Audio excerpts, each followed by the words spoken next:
ప్రభాస్ కథానాయకుడిగా నటించిన కల్కి చిత్రం ప్రపంచవ్యాప్తంగా వసూళ్ల హవా చూపిస్తూ బాక్స్ ఆఫీస్ వద్ద రికార్డులు తిరగరాస్తుంది.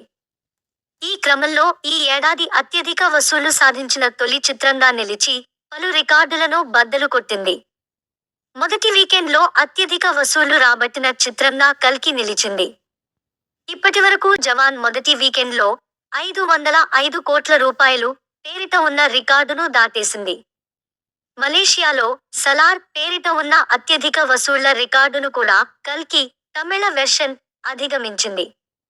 3 రోజుల్లో 2.2 కోట్ల రూపాయలు వసూలు చేసినట్లు Malaysia ticket trade analyst X వేదికగా పోస్ట్ చేసింది. సలార్ ఫుల్ రన్ టైంలో ఈ మార్కును అందుకోవడం గమనార్హం. జర్మనీలోనూ కల్కి హవా కొనసాగుతోంది. 2024లో అత్యధిక వసూళ్లు రాబట్టిన ఇండియన్ సినిమాగా నిలిచింది. మొదటి వీకెండ్లో 2,25,00,000 రూపాయలు వసూలు చేసి ఆర్ఆర్ఆర్, సలార్, బ్రహ్మాస్త్ర, కేజీఎఫ్ రికార్డులను దాటేసింది.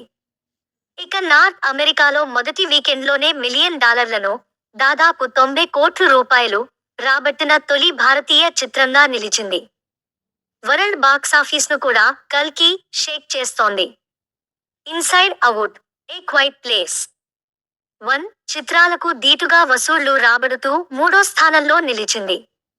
ప్రపంచవ్యాప్తంగా ఇన్సైడ్ అవుట్ $1 బిలియన్ వసూలు చేయగా ఏ క్వైట్ ప్లేస్ డే 1 $98.5 మిలియన్, కల్కి 2,898 ఏడి $66 మిలియన్ రాబట్టినట్లు కాన్ స్కోర్ తెలిపింది. ఇక ఇండియాలో ఈ ఏడాది అత్యధిక వసూళ్లు రాబట్టిన తొలి చిత్రంగా కల్కి నిలిచింది. తేజ సజ్జా హనుమాన్ 350 కోట్ల రూపాయలు ఫుల్ రన్ టైం రికార్డును బద్దలు కొట్టింది.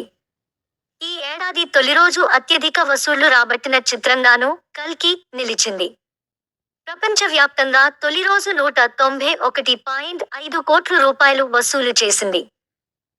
ప్రపంచవ్యాప్తంగా తొలిరోజు అత్యధిక వసూళ్లు సాధించిన టాప్ చిత్రాల జాబితాలో కల్కి నిలిచింది. దీనికన్నా ముందు ఆర్ఆర్ఆర్ 223 కోట్ల రూపాయలు, బాహుబలి 2 217 కోట్ల రూపాయలు రాబట్టాయి.